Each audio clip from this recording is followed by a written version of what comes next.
without discharging his duty. He must teach the people within the state how to observe the divisions of Varna and Ashrama. If a king neglects to give such instructions and is simply satisfied with levying taxes, then those who share in the collection, namely all the government servants and the heads of the state, are liable to share in the impious activities of the general masses. The laws of nature are very simple. For example, if one eats in a place which is very sinful, he shares in the resultant reaction of the sinful activities performed there. It is a Vedic system, therefore, for a householder to call Brahmanas and Vaishnavas to eat at ceremonial performances in his house, because the Brahmanas and Vaishnavas can immunize him from sinful activities. But it is not the duty of rigid Brahmanas and Vaishnavas to accept invitations everywhere. There is, of course, no obligation to taking part in feasts in which prasada is distributed. Uh, I'm sorry, in which prasada is distributed. There are many subtle laws which are practically unknown to people in general. But the Krishna consciousness movement is very scientifically distributing all this Vedic knowledge for the benefit of the world. Well, okay. We have to be very careful about who we associate with. And we have to be very careful about what we eat. Everything is not prasadam. Therefore,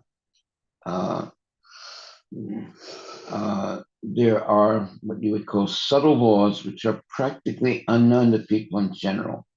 But the Krishna conscious movement is very scientifically distributing all this Vedic knowledge for the benefit of the people of the world.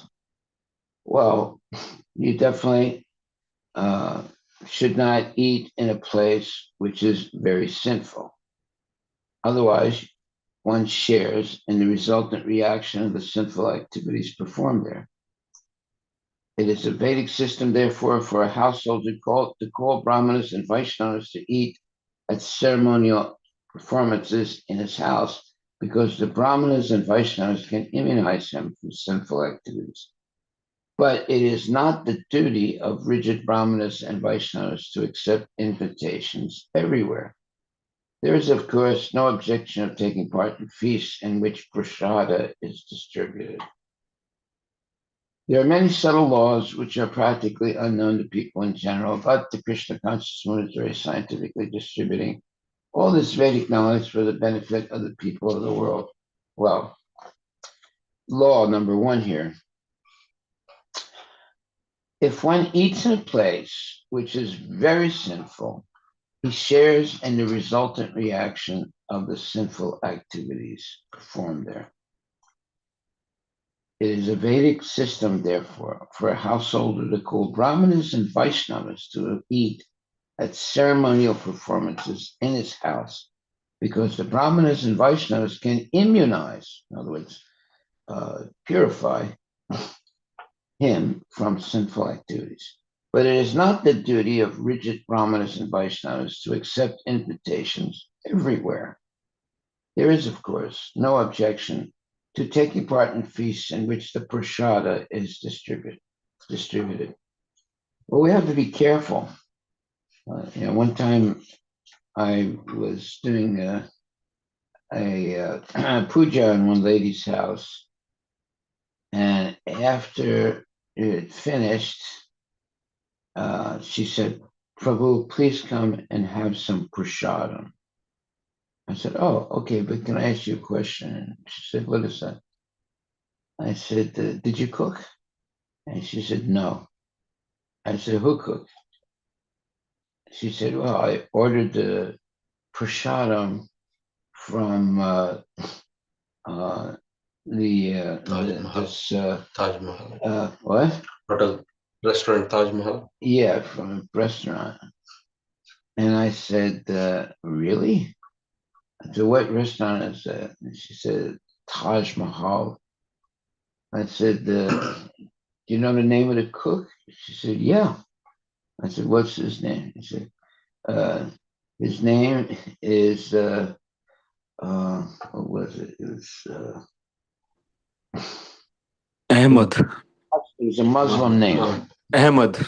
But I'm not used Yeah, to. it's Mahmed or something. Ahmed, yes. I said, well, I'm going to skip your prasadam today. It's not really, Ahmed doesn't know how to cook prasadam.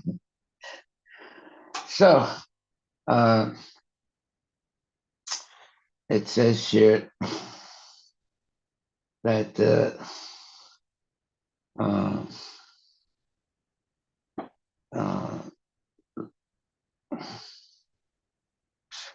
okay, it says if a king neglects to give such instructions, what are those instructions?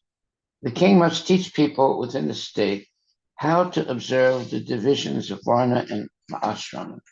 If a king neglects to give such instructions and is simply satisfied with levying taxes, then those who share in the collection, namely all the government servants and the head of the state, are liable to share in the impious activities of the general masses. The laws of nature are very subtle.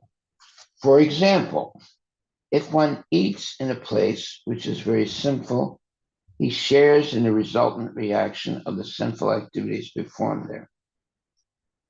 It is a Vedic system, therefore, for a householder to call Brahmanas and Vaishnavas to eat at ceremonial performances in his house, because the Brahmanas and Vaishnavas can immunize him from sinful activities. But it is not the duty of rigid Brahmanas and Vaishnavas to accept invitations everywhere. There is, of course, no objection of taking part in feasts in which prasada is distributed. Well, is it prasada that is distributed in high school lunchrooms? No. Oftentimes it's just sinful food. So when kids go to high school, if they eat the food from the school, they could be committing sinful activities by doing it. So everything is not prasadam. Prasadam is very special. It's food that has been uh, uh, offered to Krishna and then uh, given to the people for their purification. But if you just eat food from who knows who's the cook in a school lunch or in some type of a program, uh, you can become completely contaminated by the unholy people cooking the food. Okay, so it says here, uh, it says, um, if one eats in a place which is very sinful, he shares in the resultant reaction of the sinful activities performed there. Well, yeah, if you eat in a place like a school lunch where they're serving meat, that's sinful. And or if you go to a party and they have liquor and they have meat, that's sinful. So uh, therefore, It is the Vedic system for a householder to call Brahmanas and Vaishnavas to eat at ceremonial performances in his house, because the Brahmanas and Vaishnavas can immunize him from sinful activities. But it is not the duty of rigid Brahmanas and Vaishnavas to accept invitations everywhere. There is, of course, no objection to taking part in feasts in which prasada is distributed. Yes, so one time I was at a program, and after the puja was finished, the lady who organized it asked me to come and have prasadam.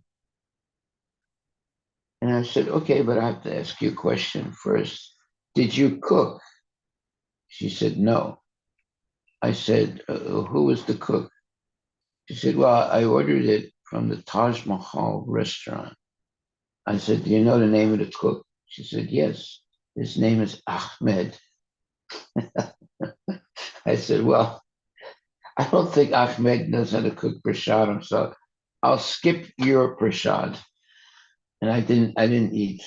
Uh, if she had cooked it herself, well, it depends if she, was actually following some principles of Krishna consciousness, meaning offering the food first and also no onion, garlic, etc. By the way, most Hindus cannot eat without onion and garlic. Is that right? You're saying yes, right? You're saying yes. Yes. So that cannot be counted as prasadam. Without the onion, they don't prepare any vegetable or. Really? Yeah. Yeah. So we should not eat that food, because it's not, we can't offer it to Krishna, so he doesn't accept onion and garlic. Okay. So it says here, but it is not the duty of rigid Brahmanas and Vaishnavas to accept invitations everywhere. There is, of course, no objection to taking part in feasts in which prasada is distributed.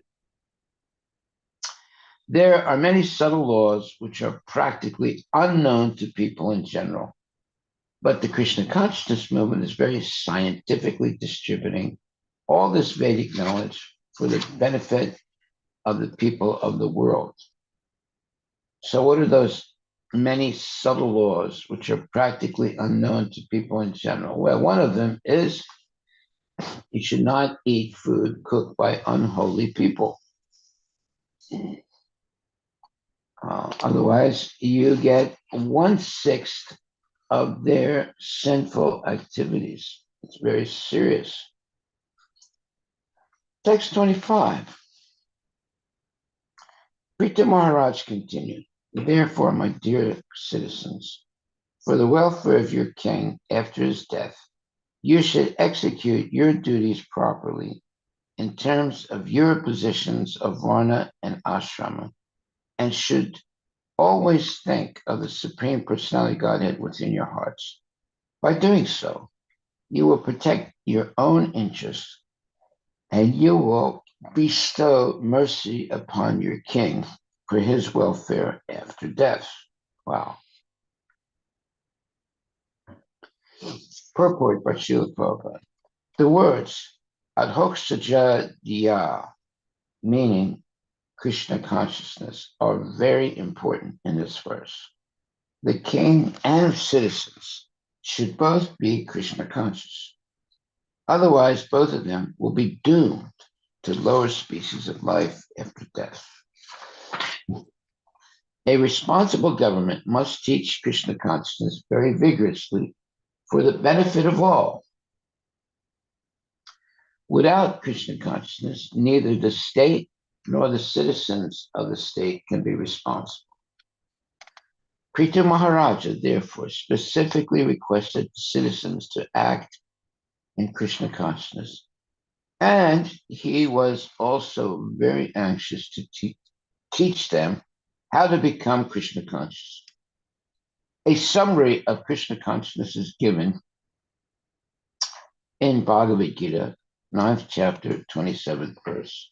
Yat karosi yad asnasi yad chahosi dadasi yat tapasyasi konteya tat kurusva madarpanam. Whatever you do, whatever you eat, whatever you give in charity, and whatever penances you undergo should be done in Krishna consciousness or for the satisfaction of the Supreme Personality of Godhead. If all the people of the state, including the government servants, are taught the techniques of spiritual life, then although everyone is liable to be punished in different ways by the stringent laws of material nature, they will not be implicated. Okay. So here's a verse that we should all memorize. Yet kurosi, yet asnasi, yet chuhosi dadasi, yet tapasyasi kosteya tat kurusva madarpanam. Whatever you do, whatever you eat, whatever you give in charity, and whatever penances you undergo should be done in Krishna consciousness or for the satisfaction of the Supreme Personality of Godhead. Well, we shouldn't offer impure food to anyone. The food should, number one, be vegetarian, but even more than that, it should be food that has been sanctified by offering to Krishna. And then you have prasadam. But if it's just food, and you go to, let's say, a party or a wedding, and they get food from some, let's say, cooked by non-devotees, and they distribute it to everyone, you shouldn't eat it. We should only eat food that has been made by devotees or prasadam. You shouldn't just eat food. That's why it says, Yat karosi yadasnasi yat jahosi dadasi yat tapasyasi konteya tat kurusva madarpanam. Whatever you do, whatever you eat, whatever you give in charity, and whatever penances you undergo should be done in Krishna consciousness or for the satisfaction of the Supreme Personality of Godhead. If all the people of the state, including the government servants, are taught the techniques of spiritual life, then although everyone is liable to be punished in different ways by the stringent laws of material nature, they will not be implicated.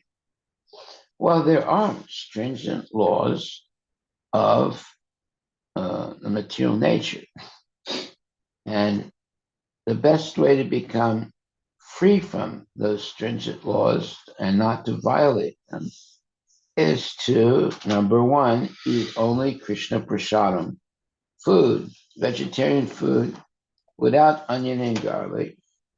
Sometimes people say, wait a minute, onion and garlic are all also vegetables. Well, maybe, but you can't offer that to Krishna. By the way, it's almost impossible for Hindus to eat without onion and garlic. Is that true? Maharaj, like everyone? Well, Hindus. Yes, Maharaj. Because most of the people, even Yeah, Sri Vaishnavas also, they have that food and all. they eat also onion and garlic. Right. Yeah. Yeah, when a person eats onion and garlic, and when you see them and they say, hi, well, the hi, right away you get that smell of garlic from their mouth. And it's like, oh my God, let me away from this person, If you eat onion and especially garlic, the smell stays with you for a couple of days. Yes, Maharaj. I mean, it's terrible. Okay. So whatever you do, whatever you eat, whatever you give in charity, and whatever penances you undergo should be done in Krishna consciousness or for the satisfaction of the Supreme Personality of Godhead. Yeah, we shouldn't eat for our satisfaction. We should eat for the satisfaction of Krishna. If all the people of the state, including the government servants, were taught the techniques of spiritual life, then although everyone is liable to be punished in different ways by the stringent laws of material nature, they will not be implicated. Right? Well, the problem is there's no real education being done. Kids go to school, and when they eat the lunch food, there's meat. Now, they're not obliged to eat the meat. They can say, well, I'm a vegetarian, I can't eat meat, you know. But even that, the food that's cooked there is not prasadam because it's made by unholy people. So the only solution is that kids should be given food from home in their lunchbox and eat that and not eat the food cooked by unholy people in school.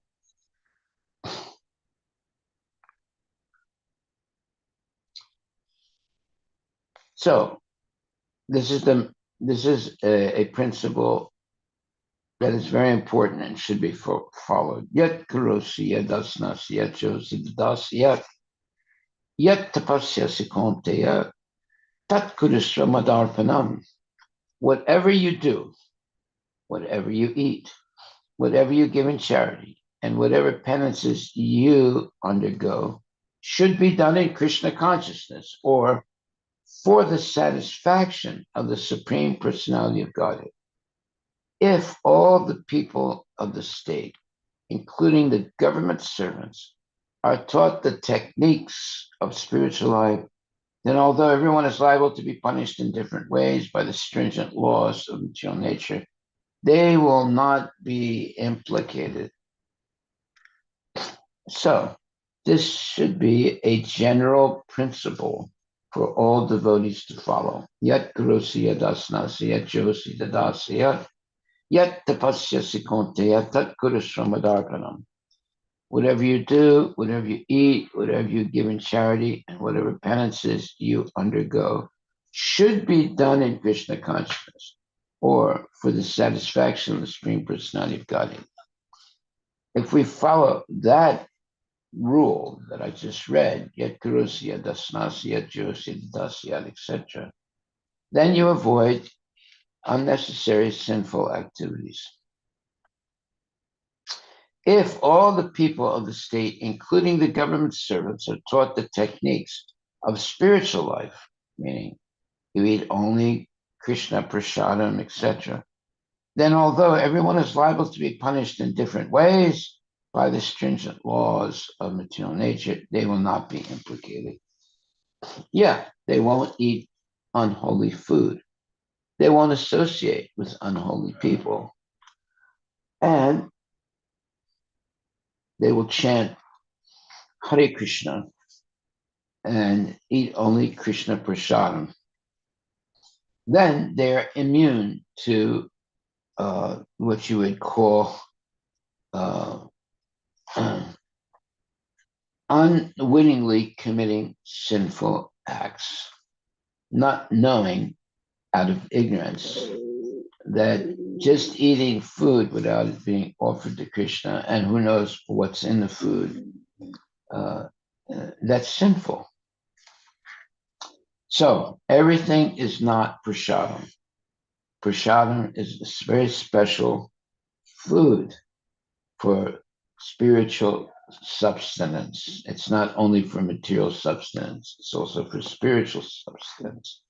Therefore, it has to be cooked by a genuine devotee.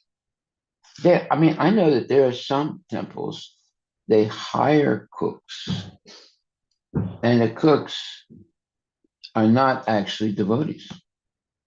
They're just hired people. and they come and they cook, and it's distributed as prasadam. There are temples like that in ISKCON. You should never eat that food. You should always ask, who cooked this food?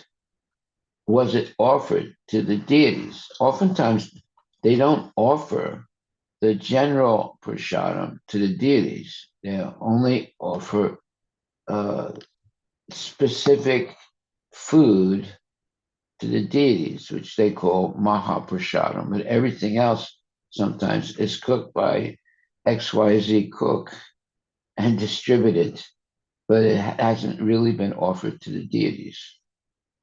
So we have to be very careful.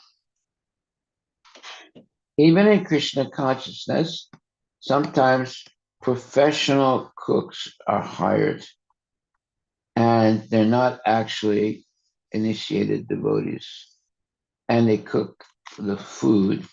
A little bit is cooked by a pujari and offered to the deities, but the big cook, the big so-called prasadam, it's cooked by non-devotees and offered to everyone. And that is a big mistake.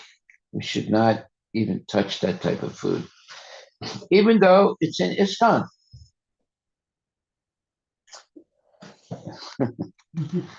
Yeah. Okay, so text 26. I request all the pure-hearted demigods, forefathers, and saintly persons to support my proposal. For after death, the result of an action is equally shared by its doer, its director, and its supporter.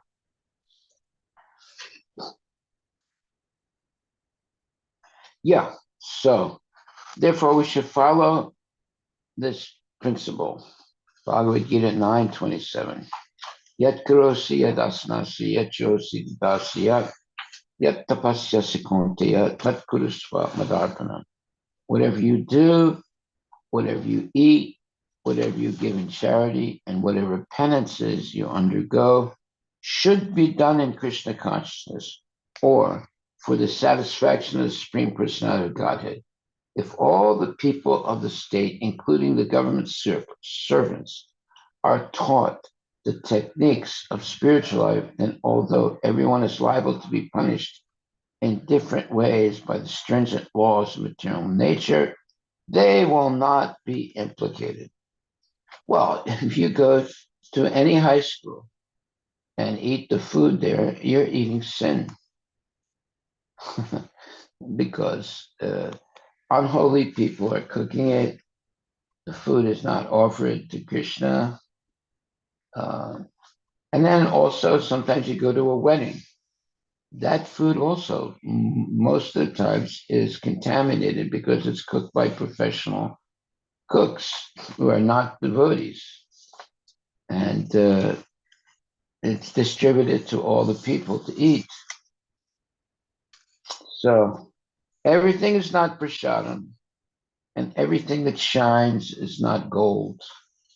So we should be very careful about who cooks the food and what are the what's the name of the person that cooks. You shouldn't just assume that everything is prasadam. Okay, text 26. I request all the pure-hearted demigods, forefathers, and saintly persons to support my proposal, for after death, the result of an action is equally shared by its doer, its director, and its supporter. Purport by Srila Prabhupada. The government of Prithu Maharaj was perfect because it was administered exactly according to the orders of the Vedic injunctions. Prithu Maharaja has already explained that the chief duty of the government is to see that everyone executes his respective duty and is elevated to the platform of Krishna consciousness. The government should be so conducted that automatically one is elevated to Krishna consciousness. King Prithu, therefore, wanted his citizens to cooperate fully with him. For if they assented, they would enjoy the same profit as he after death. And when it says, if they assented, in other words, if they agreed to follow what he was doing, they would also enjoy the same profit as he after death. If Prithu Maharaj, as a perfect king, were elevated to the heavenly planets, the citizens who cooperated by approving of his methods would also be elevated with him. Since the Krishna consciousness movement going on at the present moment is genuine, perfect and authorized, and is following the footsteps of Prithu Maharaja, anyone who cooperates with this movement or accepts its principles will get the same result as the workers who are actively propagating Krishna consciousness. Well, that means that if devotees are following the regulative principles of Krishna consciousness, then everything they do will be beneficial for the general people. And those people who come and take part in prasadam at the temple will be purified, just like the devotees are purified by eating only prasadam. So we have to be very careful. First of all, everything is not prasadam.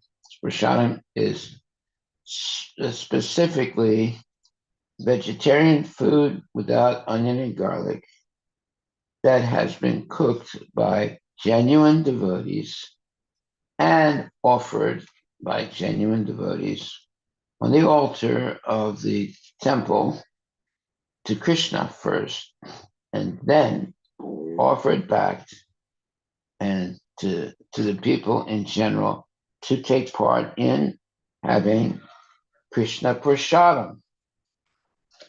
So Krishna Prasadam is a very special transcendental food.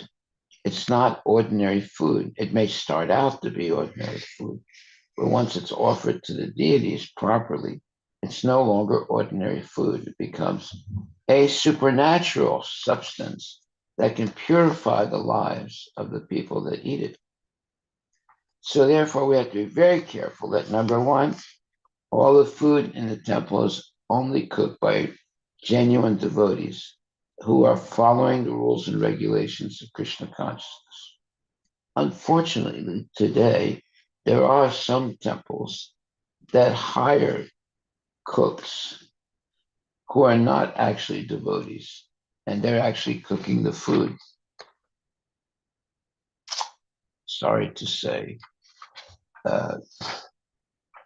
And the leaders of the temple, they get the Mahaprasadam cooked by a Vaishnava. But the general population that come to take food at that temple are eating food cooked by non-devotees. So it's very sad. Okay. Text 27. So Maharaj, what the solution? Like maybe they are trying because they don't have a devotees to cook, and they want some professional paid people will help, or not help, but they will do the job, and then so that things can run. Like Yes, something like that, yeah. But then it's not really prasadam. right. Prasadam is a very special food. It's been cooked by a devotee who's following the regulative principles. You just hire a cook. You don't know what principles they're following. They might say they're devotees, but they could often be just normal people who I know can cook, who are good cooks. There are temples like that, so we have to be very, very careful. in Krishna consciousness. Okay, so it says here,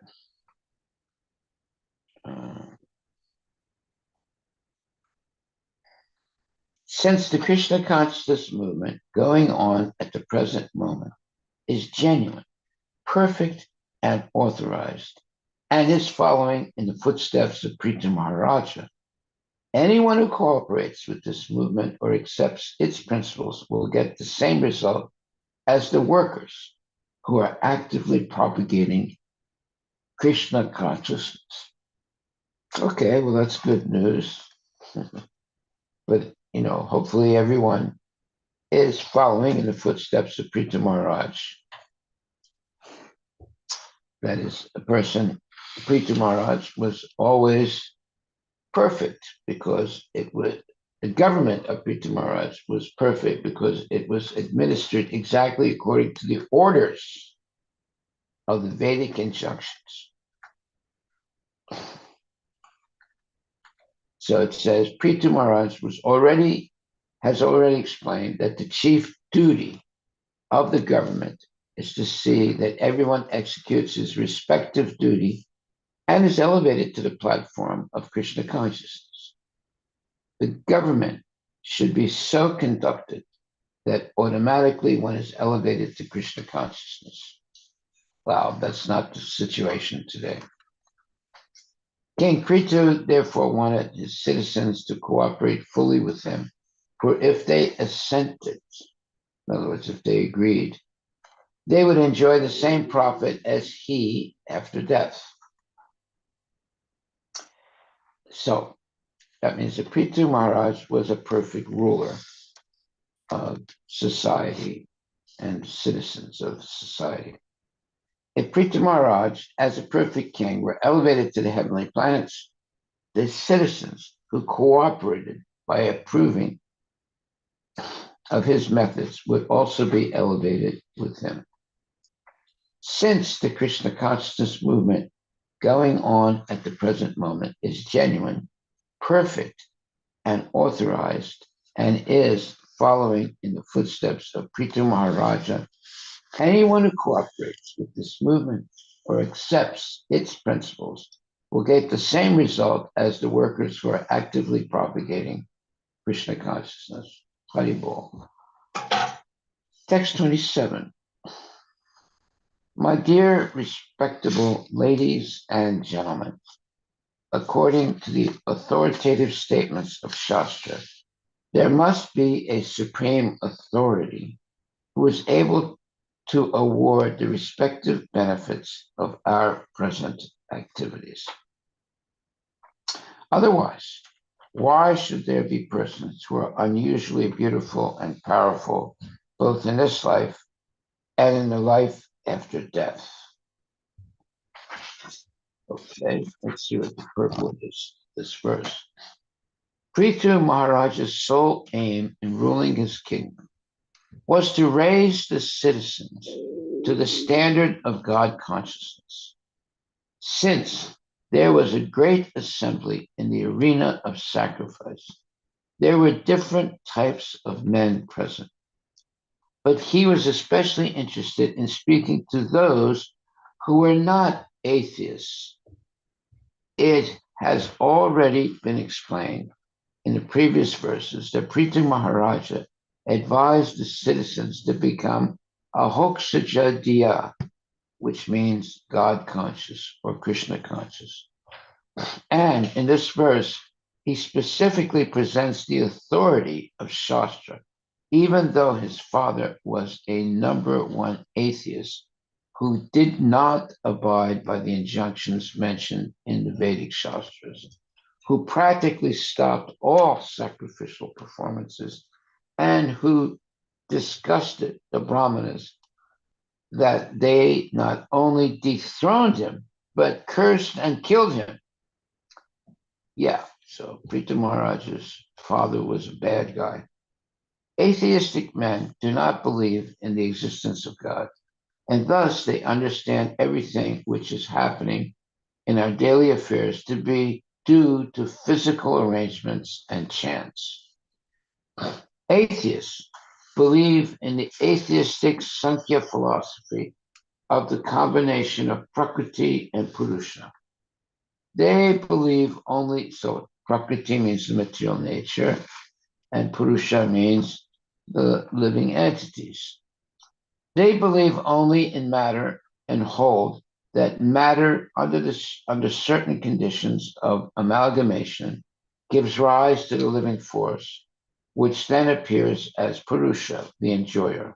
Then, by a combination of matter and the living force, the many varieties of material manifestation come into existence. Well, that is the Mayavadi principle of life and society, but it's completely wrong. Everything happens under the control of Krishna, the Supreme Personality Godhead. It has nothing to do with believing only in matter and hold that matter under certain conditions of amalgamation gives rise to the living force, which then appears as Purusha, the enjoyer. Then, by a combination of matter and the living force, the many varieties of material manifestation come into existence. That's a completely bogus philosophy. It's not true at all. Nor do atheists believe in the injunctions of the Vedas. According to them, all the Vedic injunctions are simply theories that have no practical application in life. Taking all this into consideration, Prithu Maharaja suggested that theistic men will solidly reject the views of the atheists on the grounds that there cannot be many varieties of existence without the plan of a superior intelligence. Yeah. See, the atheists, they don't believe that there is a supreme controller. They believe that everything is happening haphazardly, and that there's no actual plan of the material nature. But that's not true. Krishna has a plan, and everyone, whether they realize it or not, are going to be following that plan. And the ones that refuse to follow that plan, well, they are considered to be demons, and they suffer unnecessarily. Atheists believe in the atheistic Sankhya philosophy of the combination of Prakriti and Purusha. Prakriti means material nature, and Purusha means living entities. They believe only in matter and hold that matter, under certain conditions of amalgamation, amalgamation means certain conditions where there's interaction of matter, gives rise to the living force, which then appears as Purusha, the enjoyer. Then, by a combination of matter and the living force, the many varieties of material manifestation come into existence. Nor do atheists believe in the injunctions of the Vedas. According to them, all the Vedic injunctions are simply theories that have no practical application in life. Taking all this into consideration, Prithu Maharaja suggested that theistic men will solidly reject the views of the atheists on the grounds that there cannot be many varieties of existence without the plan of a superior intelligence. Yes, that's what our belief is. Atheists very vaguely explain that these varieties of existence occur simply by chance, but the theists who believe in the injunctions of the Vedas must reach all their conclusions under the direction of the Vedas. In the Vishnu Purana, it is said that the entire Varnashrama institution is meant to satisfy the Supreme Personality of Godhead. The rules and regulations set up for the execution duties of Brahmanas, Kshatriyas, Vaishyas, and Sudras, or Brahmacharis, Grihastas, Vanaprasthas, and Sannyasis, are all meant to satisfy the Supreme Board. At the present moment, although the so-called Brahmanas, Kshatriyas, Vaishyas, and Sudras have lost their original culture. They claim to be Brahmanas, Kshatriyas, Vaishyas, and Sudras by birthright. Yet they have rejected the proposition that such social and spiritual orders are especially meant for worship of Lord Vishnu.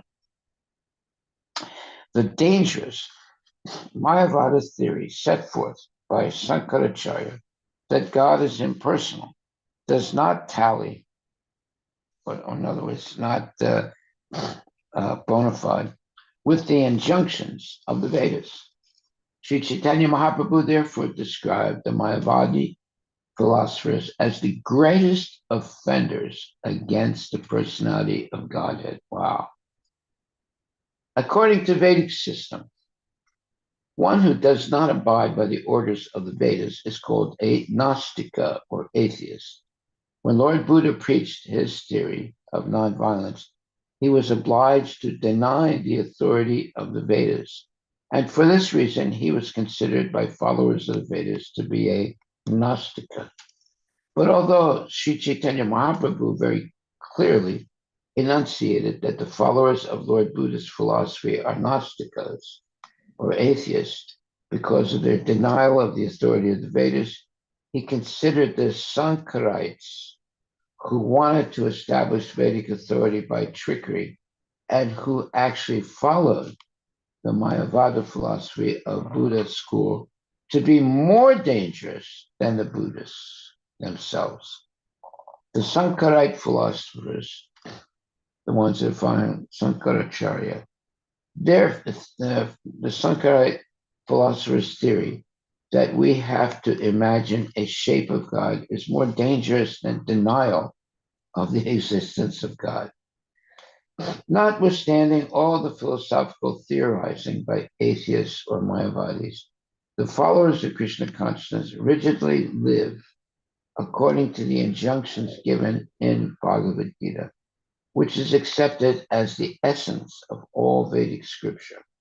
In Bhagavad Gita 18:46, it says, Yata parvati bhutanam yena sarvam idam tatam swakarmana tam abhyarcha siddhim vindanti manava. By worship of the Lord, who is the source of all beings and who is all-pervading, man can, in the performance of his own duty, attain perfection. Well, it's saying by worship of the Lord. This indicates that the Supreme Personality of Godhead is the original source of everything. As described in the Vedanta Sutra, Janmadasya, the Lord himself also confirms in Bhagavad Gita, Aham Sarvasya Prabhava. I am the origin of everything.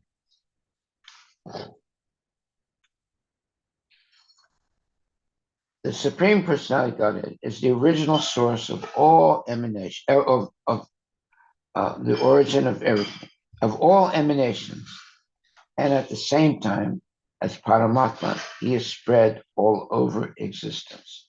The absolute truth is therefore the Supreme Personality of Godhead, and every living being is meant to satisfy the Supreme Godhead by performing his respective duty, Swakarmana tam abhyarcha.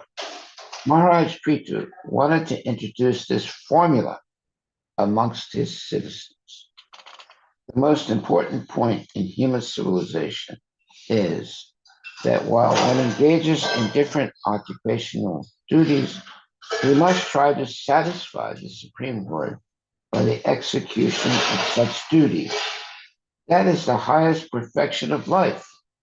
Swanuskita samsiddhir haritoshana.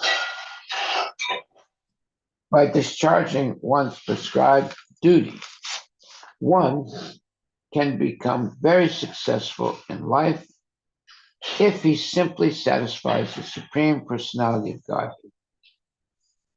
The vivid example is Arjuna. He was a Kshatriya. His duty was to fight, and by executing his prescribed duty, he satisfied the Supreme Lord, and therefore became perfect. Everyone should follow this principle. The atheists who do not are condemned in Bhagavad Gita 16.19 by the following statement. Tan aham drisata kruran samsaresu naragaman. In this verse, it is clearly said that persons who are envious of the Supreme Personality of Godhead are the lowest of mankind and are very mischievous. Under the regulative principles of the Supreme, such mischievous persons are thrown into the darkest region of material existence and are born of asuras or atheists. Birth after birth, such asuras go still further down, finally to animal forms like those of tigers or similar ferocious beasts. Thus, for millions of years, they have to remain in darkness without knowledge of Krishna. Okay, we'll stop right there and continue tomorrow because this is a very long purport and very significant. So, when people are misled, they can they become asuras or atheists. And what is the result? Birth after birth, such asuras go still further down, finally to animal forms like those of tigers or similar ferocious beasts. Thus, for millions of years, they have to remain in darkness without knowledge of Krishna. Okay, well, that is our takeaway today. And my dear devotees, you better be careful because if you are not very careful about following Krishna consciousness strictly, you could be born as an asura or an atheist. And birth after birth, such asuras go still further down, finally to animal forms like those of tigers or similar ferocious beasts. Thus, for millions of years, they have to remain in darkness without knowledge of Krishna. We'll stop right there on this very negative note, but it's a warning to us.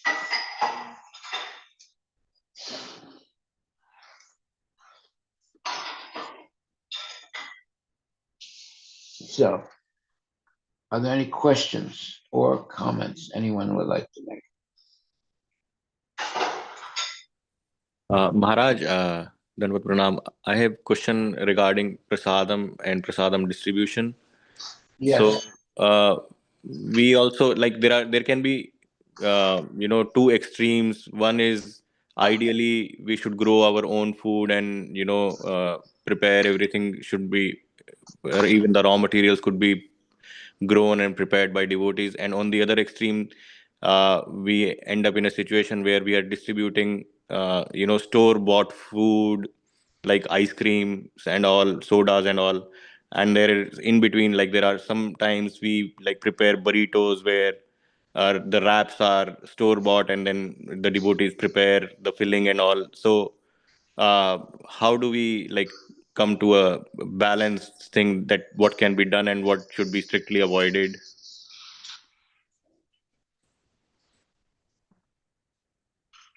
Well, if the food is offered to Krishna and the food is vegetarian food, and it's offered properly to Krishna, it becomes prasadam. So, what is your question? So even the food prepared by non-devotees like ice cream, we sometimes we distribute in the festivals, which is store bought. So we don't know who has prepared the ice cream, but we just we make an offering before distributing, but we still are distributing the food, which is uh, you know, or even there are certain canned foods like sodas and all, like Uh,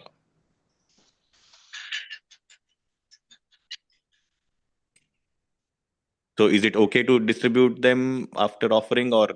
which it even, or even when we prepare like burritos and all, the tortillas are store bought.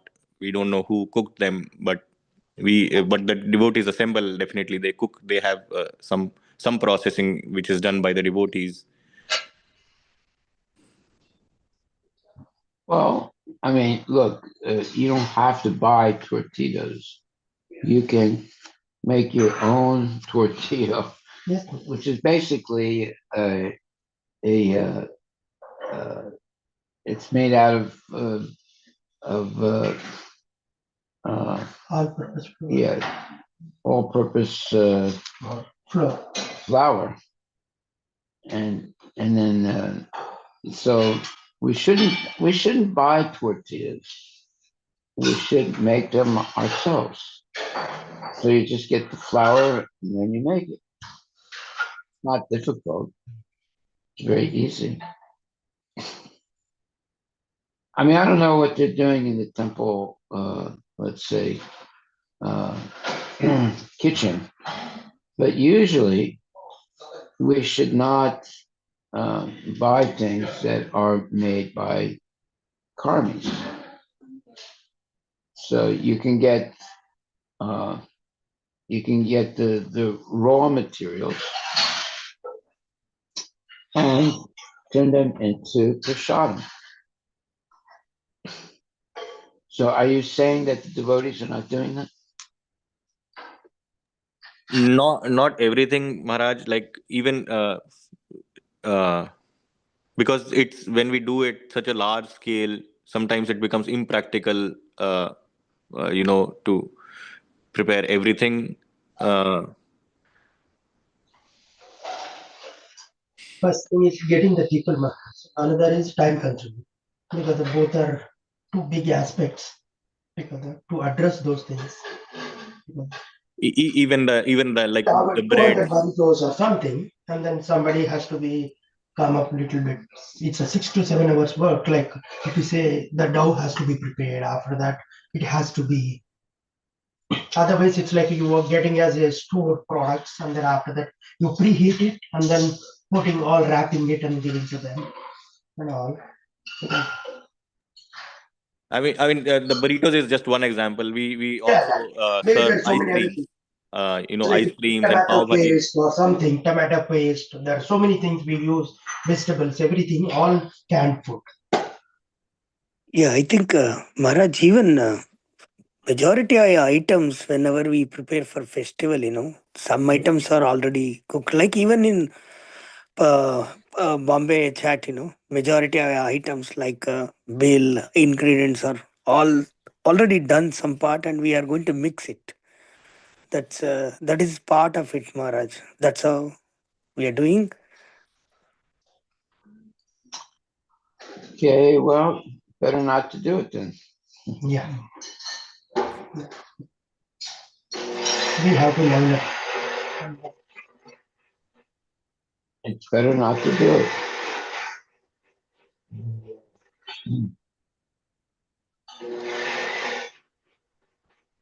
I mean, you can buy flour and make it yourself into a burrito. You don't have to, buy a pre-made burrito. But normally, prasadam is usually very simple food, and it's cooked and it's distributed to it's offered to the deities and distributed to everybody. So we shouldn't make complicated things where we have to buy something that's pre-made by karmis. We should only eat things that are completely made by devotees. So when you cook, let's say, a vegetable, well, okay, maybe a karmi grew the vegetable, right? But we get the vegetable and we cook it and we offer it to Krishna. So therefore it's purified.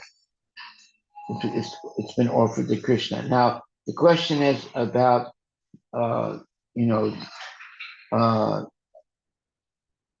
other things such as ready-made pasta.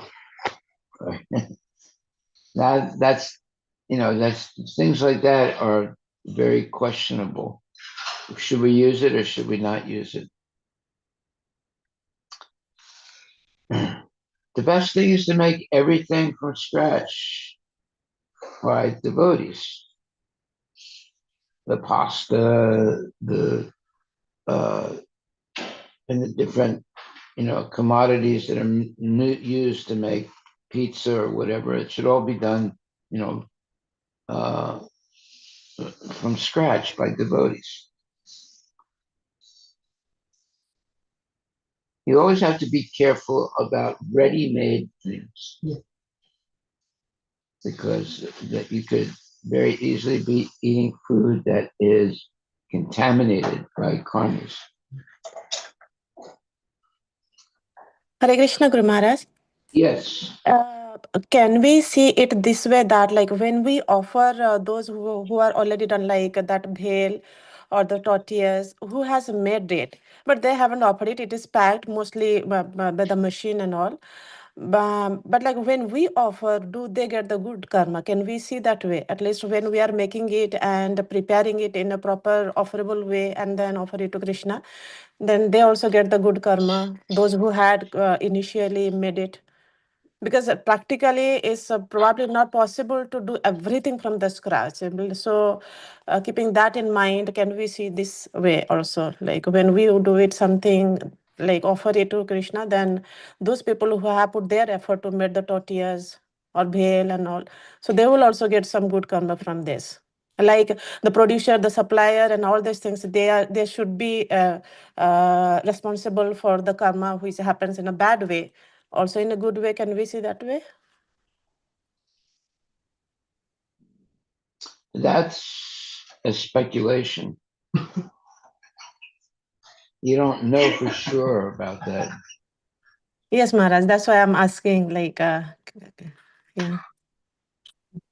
So if you go and buy a tomato and you cut it up, you wash it, you cut it up, and you offer it to Krishna. Okay, you didn't cook the tomato. Some karmi planted the seed and grew the tomato. You buy the ready-made tomato, and then you cut it into pieces, and then you cook it, and then you offer it to Krishna. Well, that becomes prasadam. But if you have like ready-made tomato paste made by karmi, that's it's borderline whether it's bona fide or not.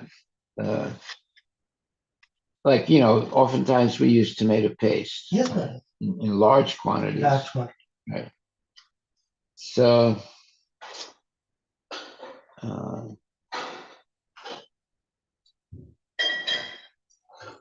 it's best not to use that. Yes, ma'am. It's best not to use it. Of course, it makes things a little more difficult, but you can, buy tomatoes, cut them up, cook them, and make your own tomato paste. It's not that difficult, actually. And it's a lot easier just to buy a big can of tomato paste and start cooking. But you can make your own tomato paste. It's not that difficult. Or you can cook things that don't require tomato paste.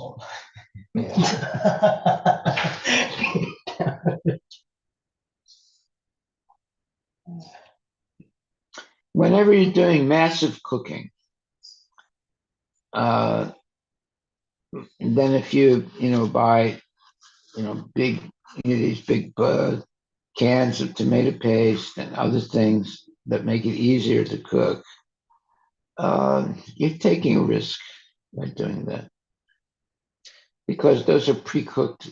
Usually they're pre-cooked, so it's better not to do it. Better we make everything from scratch. You buy tomatoes and then you cook them down, and now you've made your own tomato paste.